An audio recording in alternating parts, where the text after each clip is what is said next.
maantana xogteena waxaynu ku eegi doonaa mid ka mid ah dalalka Afrika ugu quruxda badan ee la booqdo.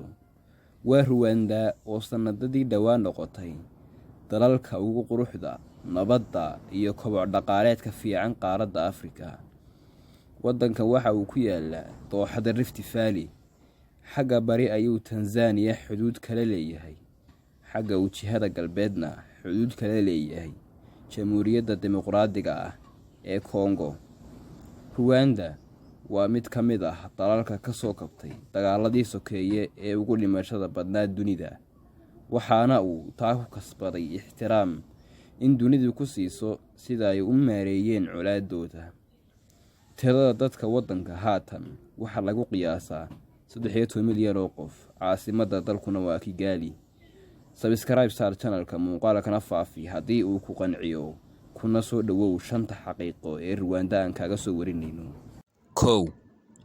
Rwanda waxa ay ahayd dalkii ugu horreeyay ee mamnuucay adeegsiga bacaha, iyadoo goortaas laga duulayo baaq ay soo saartay Hay'adda Caafimaadka Adduunka ee WHO oo ahaa in bacaha iyo guud ahaan agabyada kale ee balaastiga ah ka qayb qaataan wasakhowga hawada iyo caafimaad xumada deegaanka.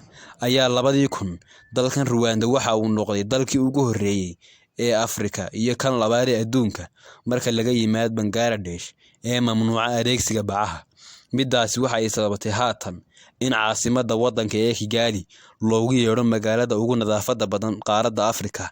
Cidii bac lagu arkana waxa dalkan lagu xukumaa ciqaab ay u yar tahay 6 bilood oo xadhiga. 2. Rwanda waa mid ka mid ah dalalka tirada dadkiisu ka badan tahay xaddiga baaxad dhuleedkiisa. Rwanda waa dal yare buuraley ah kaasoo lagu tiriyo dalalka dadku buuxdhaafiyeen xaddi dhuleedkiisa. Baaxadda dhulka wadankan waa 26,238 kiiloomitir oo laba jibaaran, halka tirada dadkuna haatan kor u dhaaftay 13 milyan oo qof. Sidaa darteed 600 qof ee dadka dalkan ka mid ah waxa ku soo hagaagaysa wax ka yar 1 kiiloomitir. 3. Rwanda waa dalka koowaad ee adduunka haweenku baarlamaanka ku leeyihiin xubnaha ugu badan.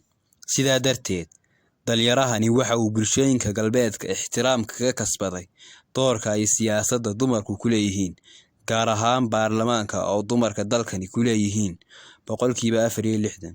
106 xubnood ayaa baarlamaanka dalku ka kooban yahay, halka 60 ka mid ahi ay dumar yihiin, ka oo dalkan ka dhigtay kan koowaad ee haweenka baarlamaanka ku leeyihiin xubnaha ugu badan. Waxa ku soo xiga dalalka Bolivia iyo Cuba oo labadooda baarlamaan haweenku midkiiba ku leeyihiin in ka badan 50%. 4. Kigali, caasimadda Rwanda, waa tan ugu nadaafadda wanaagsan guud ahaan Afrika. Rwanda, sidaan hore u niri, waa mid ka mid ah dalalka ugu bilicda wanaagsan Afrika iyo mid ka mid ah kuwa ugu ammaanka fiican dhinaca nadaafadda. Marka laga hadlayana mas'uuliyad culus ayaa iska saartay dowladda dalkani oo madaxweyne ilaa shacab waxa Sabtida ugu dambaysa bil walba ay ka wada qayb galaan olole nadaafadeed oo lagu magacaabo Umugunda, taas oo caasimadda wadanka ka dhigtay midda ugu nadaafadda wanaagsan. Arrinta ka qaybgalka olole nadaafadeedka Umugunda ma aha iska wax u qabso waa arrin sharci ah oo ay khasab tahay in muwaadin kasta ka qayb galo. 5. Madaxweynaha Rwanda Paul Kagame waa mid ka mid ah hogaamiyayaasha loogu jecel yahay qaaradda Afrika. Sanadii 2000 ayuu talada dalkiisa la wareegay. Kagame waxa uuna muddo 20 sano ah oo Rwanda xukumayay ka dhigay mid kasbatay ixtiraamka aynu ka soo warranay.